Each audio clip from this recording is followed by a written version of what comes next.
નમસ્કાર મિત્રો, હાલ આવી દુઃખદ ખબર।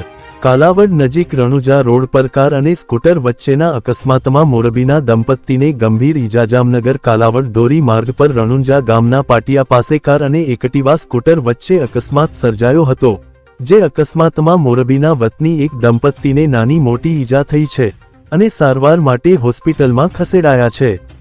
પોલીસે કાર ચાલક સામે ગુનો નોંધ્યો છે। અકસ્માતના બનાવની વિગત એવી છે કે મોરબીમાં રાજકોટ રોડ પર આંબેડકર હોલ પાસે રહેતા નીતાબેન મુકેશભાઈ મકવાણા અને તેમના પતિ મુકેશભાઈ કરસનભાઈ મકવાણા કે જે દંપતી કાલાવડ પંથકમાં યોજાયેલા એક સમૂહ લગ્નમાં હાજરી આપવા માટે જઈ રહ્યા હતા, જે દરમિયાન રણુજા ચોકડી પાસે આવી રહેલી સફેદ કલરની એક 4 વ્હીલના ચાલકે એક્ટિવા સ્કૂટરને હડફેટમાં લઈ લીધું હતું અને અકસ્માત સર્જાયો હતો।